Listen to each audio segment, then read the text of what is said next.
pour la délivrance de Christ. Parce que comment on a bien monté les autres mêmes rampés, et parfois quand ça va des mots. Alors que nous savons qu'on a deux ans de famille, une puissance où nous posons à âme.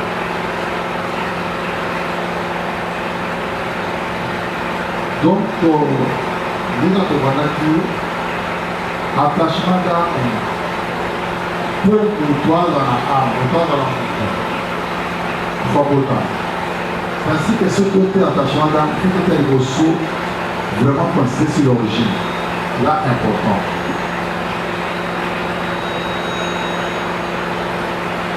Origine à mon tour. Ndenge vi na ye bandelaki milieu ya kolaki na ebandela vi na ye eza na impact makasi. Eza par exemple lobaka mingi ce mwana akomi na 6e nationalité asala l'examen d'état bato nyonso te sur endroit na collège oyo bapréparer l'examen d'état na 6e te. Et les gens d'État préparés déjà par l'école primaire. Ça veut dire quoi? Parcours pour la 6e, tous les exemples, biologie. Biologie. Mais biologie, c'est ce que pour la qui, pour en gros, sciences naturelles, donc anatomie, zoologie, botanique. Autre, on a la 3e primaire, dans la 2e primaire. Comment on est la biologie? Sauf que moi, on a une base des bandes en telle primaire. Tout ça, on a la 3e primaire à bien. La 5e primaire à bien. On a aux amayens. 3 classes en primaire dans ma classe première avec primaire, 3e, la 5e primaire. Sauf qu'on a 5 classes en arbre. Dans la base. Pour le adjectif qualitatif, pour faire l'objet direct. Comment on a fait tout le monde? Mais il y a un autre à l'université. Donc, vous avez mon mémoire, pour éviter, les parties passées avec les aides d'envoi. Ça compte en genre et en nombre avec le contrat d'objet direct si celui-ci est précède. Est-ce que vous avez une rien, même dans le code primaire. Et peut-être, pour le code primaire, on a une base. Voilà, c'est origine. Donc, base, il y a une vie à eux pendant. Aujourd'hui, vous avez dans l'architecture, mais fondement les années. Et puis, il y a un endroit dans la construction. Celui qui est reçoit un mur de CDR au Pampa, le jeu m'a mis au conseil de reçoit un mur dans 2-3 jours, m'a mis le télé. Mais on a grand aligné pour poser fondation. D'accord. Par moins long, tout à coup. Alors, il faut une profondeur, pour les ala, pour les à la force. Justement. C'est ça le mystère. Mystère, il y a origine.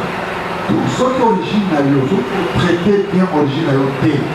Tu risques de faire du chrétien la succès.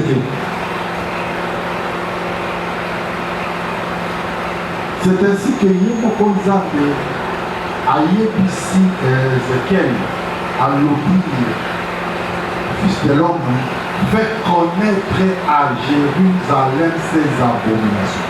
Connaissance. Il faut comprendre connaissance.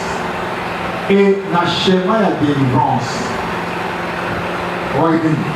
Vous connaîtrez la vérité. Et la vérité vous affranchit. Sans une connaissance T. Ou une connaissance à problème à côté. Vous allez voir ça avec eux. Dans le sous, ok, pas médecin. Médecin lui, à tout thermomètre. À ça, il boit. Bon, ça va.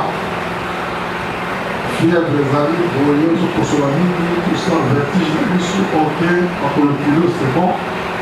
Alors, lui, bon, la prescription va examen. Pourquoi l'examen? Alia connaître source la fièvre na yo.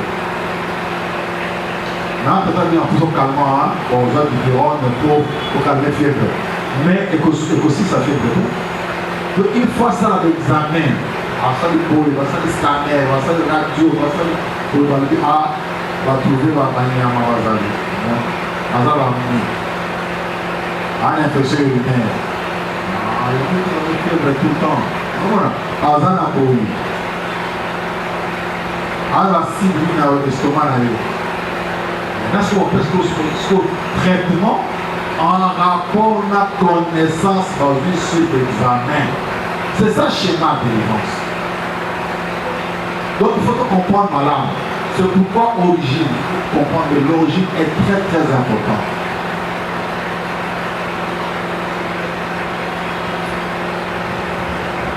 Il faut que notre origine est une origine qui a été prise en charge par le Seigneur. Et ce qu'il a destiné pour faire le que Zab a évacué dans le médecin, dans le prédicateur, dans le pasteur.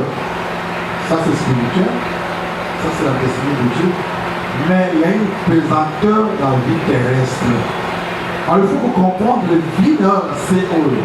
Vineur appelé Awa, dans ce moment les années bien bénis. Et pendant comment?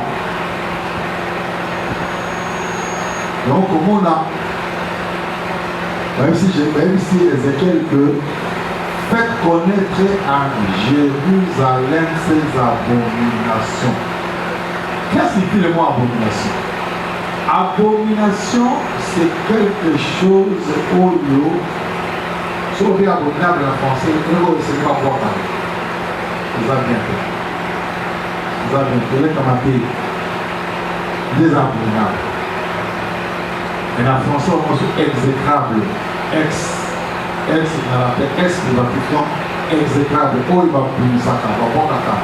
Oh, ils ont dit, oh, ils avaient à l'identité. Là, vous avez abominable devant l'Éternel. Une abomination devant l'Éternel.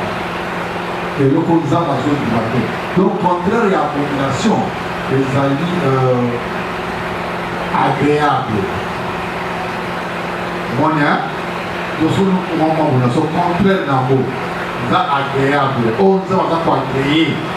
Ils sont abominables. Mais on ne sait pas pour rejeter comme abomination. Ils sont agréables à Dieu.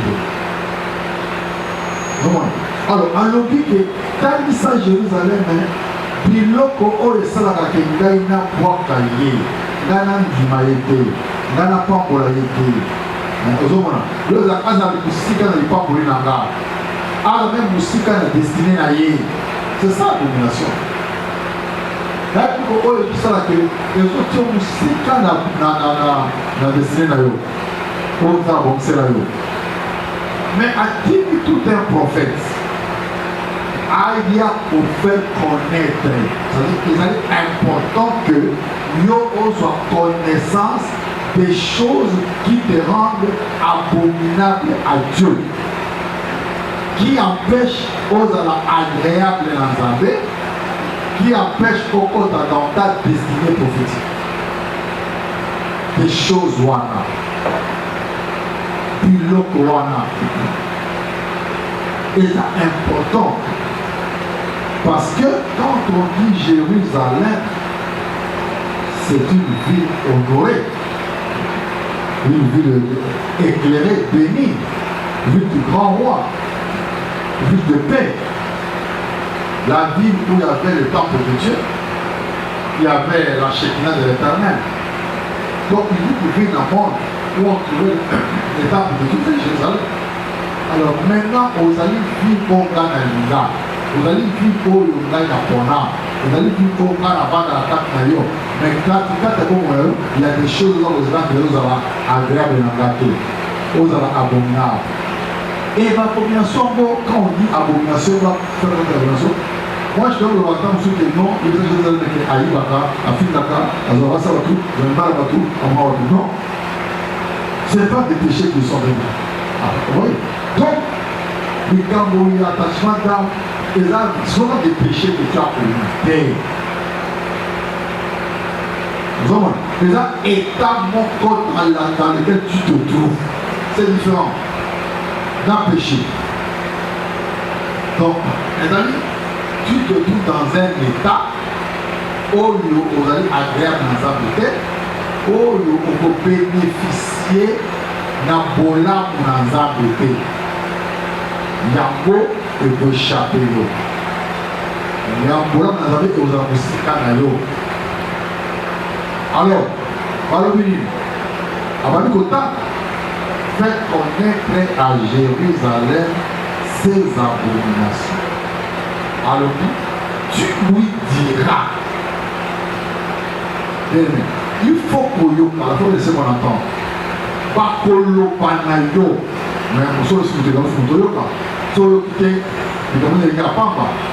Si vous êtes dans le flamand. L'eau qui a flammaté. Ils en ont impacté. Donc, ça, pour la montée de défense, Ayoka. C'est ainsi que l'enseignement est important pour la défense. Il faut que Ayoka, tu lui diras. Donc, on va diriger vers Yé Maloba. Vous pouvez dire Yé Ayoka. Tu lui diras, ainsi parle le Seigneur l'Éternel à Jérusalem. Pourquoi ainsi parle l'Éternel? Parce que la délivrance appartient à l'Éternel. Donc, la délivrance est traitée parce que la monnaie répond. Non. Non. Le pasteur quoi qui l'église va prier pour l'autre? Non. Parce qu'on a une vision que nous avons accueilli. Non. La délivrance vient de ce qu'on entend qui vient de Dieu. Sans que vous ayez la pensée, vous n'êtes pas dans un côté. Au cas où la matin. Attention à Malouba. Vous sommes à Malouba. Et vous n'êtes pas dans un côté. Et que vous portez à Kondimaya pour que ça soit monté. Tu lui diras. Ainsi parle le Seigneur l'Éternel à Jérusalem. Donc c'était un message qui était adressé à toi. Il faut yoka. Voilà comment tu insistes. Pour toi quand tu lui diras. Ainsi parle le Seigneur l'Éternel à Jérusalem. Alors, donc, par abomination de l'humanité. Alors, fils de l'homme, fais connaître à Jérusalem ses abominations. Et même ça, quand tu fils de l'homme, ça veut dire que même Maté, il y a des délivrance. Et là, Maté, il y a et personne n'a pas de son. C'est pas tout le monde qui pense sur la délivrance. Il y a des ministres et des Dieu choisis pour la délivrance. Pas la spécialité, on a les médecins qui sont gynécologues, on sont là pédiatres, ils sont là chirurgiens, on est comme ça dans la généraliste. Tous sont des médecins. Alors, ce que l'on apprend par la méthode, on ne peut pas généraliste dans la société, pour ne pas médecin à oreille. Il y a des spécialisés. Gynécologue, pas un médecin, mais au sous-maroté. Donc, c'est aussi encore un problème. Parce qu'aujourd'hui, les gens, c'est comme un Camerounais. Et tous les pasteurs veulent, tant à la limite, on va qu'il y ait la cité. Ah, pour le moment, là, il va tout le monde, à TP, on a des masses de l'église dans elle. Mais on a encore la yété. C'est pas sa spécialité. Et puis, on peut empêcher de l'animal de répondre. Pas de la pasteur. Ceux qui disent qu'il y a un peu l'église qui est là, soit sentir que Dieu n'est pas laissé sur son problème. Mais ceux qui sont aujourd'hui à revoir. Donc, il ne faut pas pour imiter la grâce à Batou. Pour imiter la don, les âmes à l'unité. Il y a l'unité au matin parce que don, il fait ça, il y a un don naïe. Il y a un ministère naïe, il y a une grâce naïe. Alors, fais connaître à Jérusalem ses abominations. Ok, lesquelles? Tu lui diras, ainsi parle le Seigneur l'Éternel à Jérusalem. Ok. Abomination. Par ton origine et par ta naissance. Deux choses. Par ton origine et par ta naissance. Tu es du pays de Canaan. C'est-à-dire que par ton origine, par ta naissance, vous allez voir là, il y a malédiction. Canaan était maudit. Par ton origine, par ta naissance, vous allez voir beaucoup dans la carte de blocage. Vous comprenez la carte de blocage. C'est ça. Donc, au cas où il y a blocage, problème, les amis pour par ton origine et par ta naissance.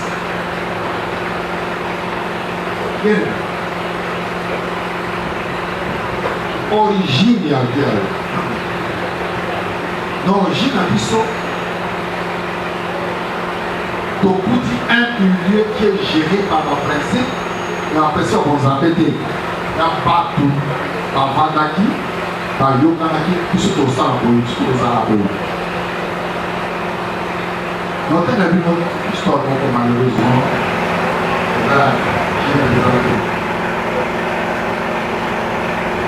je crois dans Jérémie, ça passe.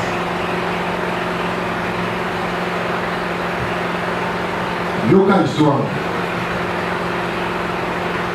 La parole fut adressée à Jérémie de la part de l'Éternel au temps de Joachim, fils de Josias, roi de Juda, en ces mots. 2 points.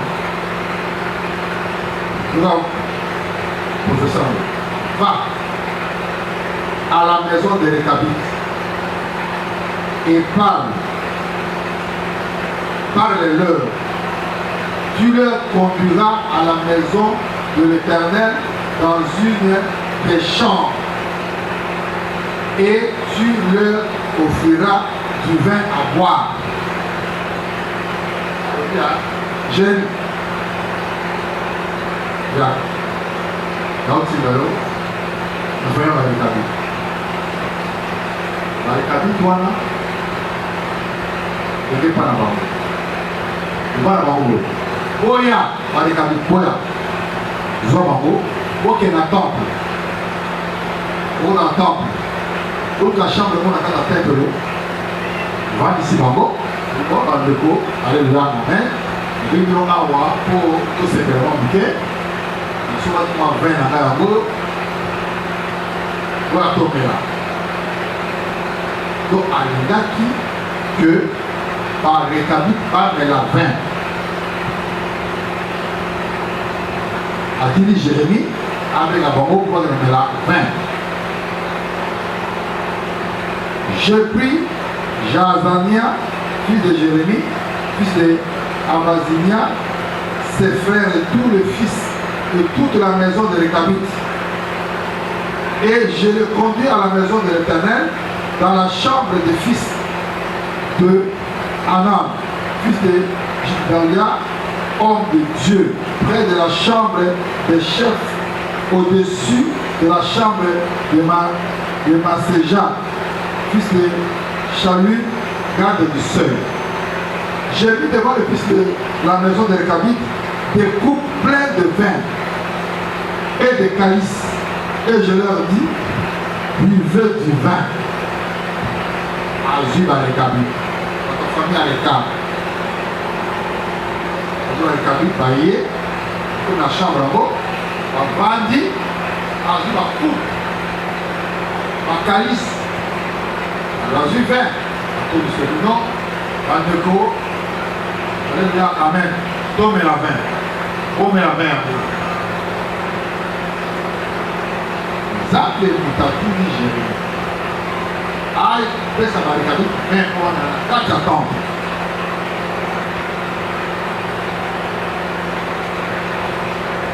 Mais il répondit.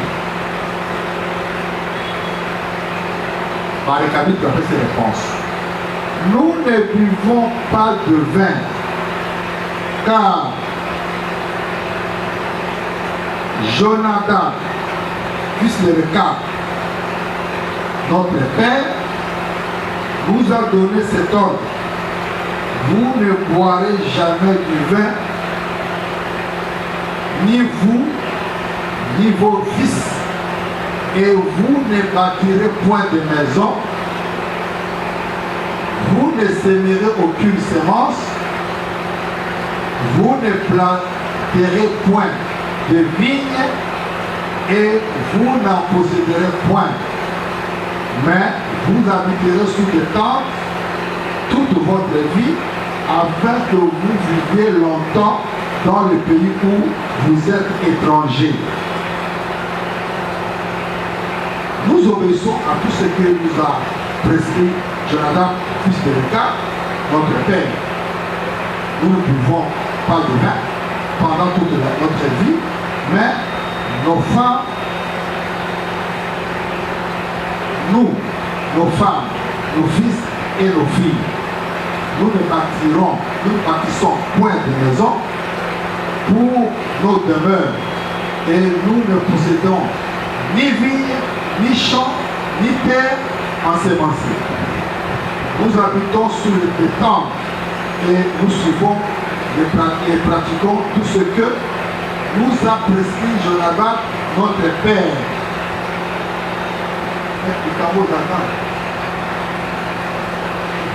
Ça dit quoi? Ça dit que Marékabit, par exemple, il y a un descendant à Rekab. Rekab a dit papa ou abotaki Jonathan. Jonathan a dit qu'il me pose à Marékabit. Alors, Bantos par exemple, a ligné à Rekab. La tribu à Rekab. On va dire qu'il y a un d'abord, qui canta à Rekab. On va dire qu'il y a un Kabila. Kabila n'a pas mot. Voilà les Kabila, c'est un nom. Il a ça. Hein? Kabila n'a plus sauf. Il a ça. Hein?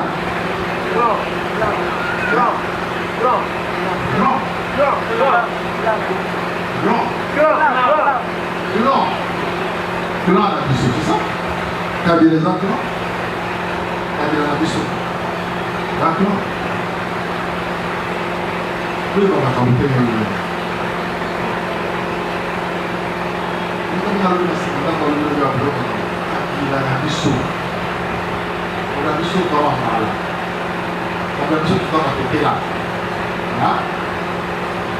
donc, Bango, Bazan, il y a Jonathan. Bazan, la famille, il y a Rekab. Donc, Bazan, par Rekabit. Alors, mon peuple peut s'en mater n'a pas pour la maman Rekab. Donc, place la Botama, Bakuta des lois établies comme ça. Et par exemple, vivre pauvreté parce que cette loi est touchée pour tout le monde. Donc on met la 20. Ça va encore. Ça va venir à part, je peux comprendre. Non. Donc on doit nous en adapter. Donc on doit nous adapter. Donc on doit nous adapter. Donc on doit nous adapter. Voilà mipeko oyo ya clan na bango, mipeko oyo ya coutume na bango, ya tradition na bango, ya origine na bango. Donc pour vivre longtemps, on dit bien, pour vivre longtemps la famille à bango, il faut s'enlever loin. Donc on va commencer à la tête et nous bâtirez point de maison, hein? Vous ne sèmerez aucune semence, vous ne planterez point de vie, et vous n'en posséderez point, mais vous habiterez sous des tentes. Donc, pauvreté, les habits pauvres, Azak d'accord, Azak ne se plaindre même pas. Le fait qu'Azak, moi, tente un bouquet par là, maintenant, ça va dans la haie, a connu longtemps parce que, et le Bamba Congo n'a coutume dans Bango. Donc, pour le moment, vous faites nos amis. parce que ma pays constitution dit c'est la loi mère. Hein? Alors si vous avez la constitution de la famille de l'Union, l'origine de mes amis. Alors n'est pas dans l'Union. Vous voyez maintenant que vous enseignez sur la parole. Donc tout est fait par la parole. Donc il y a le maman. Et voilà éthique là. Attention que tu as un moment qui est dans le pays. Maintenant, pour ta beauté, à coup de loi des alliés, ils ont pour régner. Loi des alliés pour ça, mais fait dans l'eau. Pour que vous ayez un là, pour que vous ayez une loi. Pour vous voir, pour vous donner un côté, pour vous là, dans la tente, afin que vous vivez longtemps. Avec plus d'obéissance. Après ça, je vais là, c'est plus à l'état. Nous ne buvons pas de vin pendant toute notre vie. Nous, nos fils, nos enfants, tout ça, nos femmes, nous ne bâtissons pas des maisons pour nos demeures. Nous ne possédons pas de villes, ni des champs, ni des terres ensemencées. Nous habitons sous des tentes. Et nous suivons et pratiquons tout ce qu'a prescrit Jonadab, notre père. Voilà l'origine. Alors, il faut que tout. Maintenant, pour l'âme, il y a un peu en la famille avec David. Son âme est attachée à cette parole prescrite par Jonadab, fils à Récab. Et cette parole constitue une loi au côté dérobé dans la beauté. Et ici, Dieu envoie un prophète. Malgré que c'est un prophète qui vit au nom de l'Éternel. On dit jamais à tous un prophète. Donc, pour respecter la loi établie pour le moment de l'histoire. Donc, dans nos vies, dans notre âme, il y a des lois ancrées, établies et fondamentales.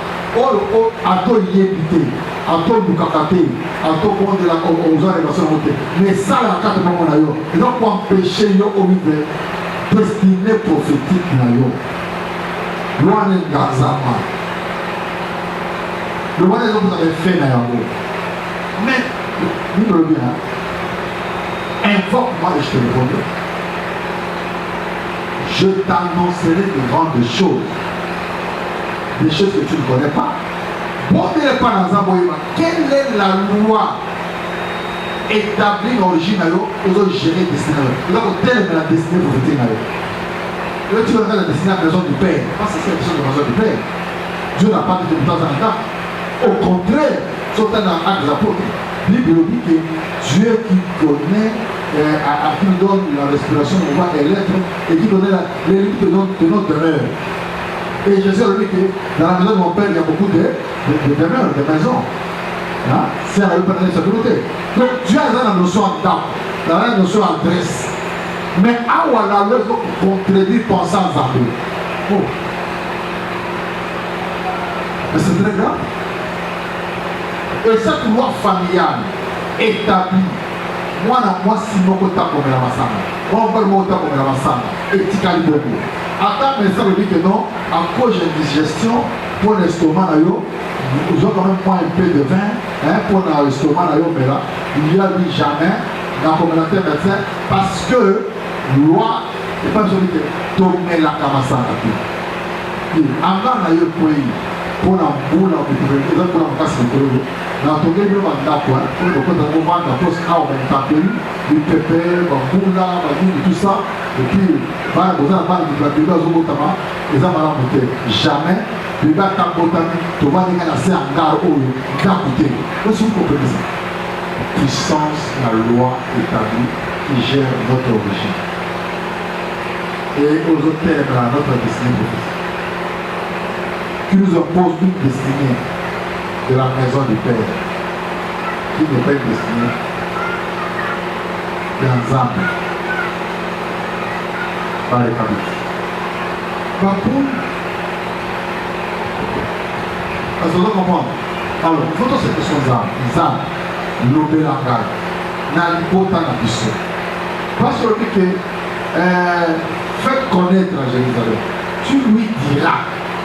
Ainsi présente l'éternel. C'est-à-dire que pour la je faut que ça n'arrive pas. Pour que ça ainsi dit l'éternel. Pour la comprendre le problème dans la et où t'as alors on a dit comme il faut s'arrêter. Au bout d'un moment, je te répondrai. Je te fais de grandes choses. Je te fais mon part. Hein? Révéler Ngaï.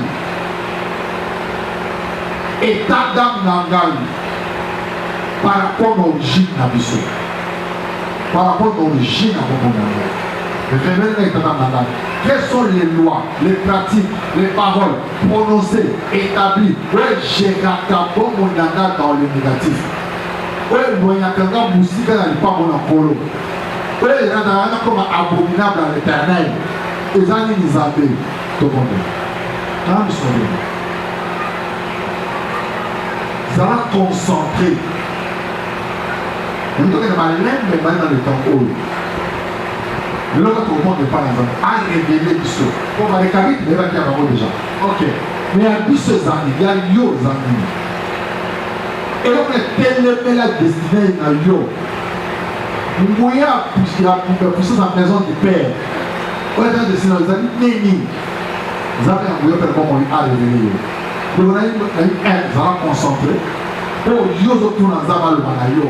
Et ils ont encore répondre aussi. Alors il faut se concentrer. Pour soit répondre de quitter. Vous pouvez le rater. On vous fait connaître. Il y a qui ne peut pas faire connaître. Apollo Belayo bien aimé.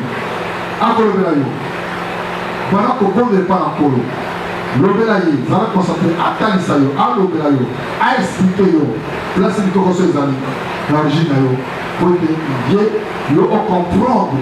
Comme ça, vous avez délivrance là-haut. Comme il est écrit, vous connaîtrez la vérité et la vérité vous affranchira. Tout le monde est venu. Tout le monde est venu.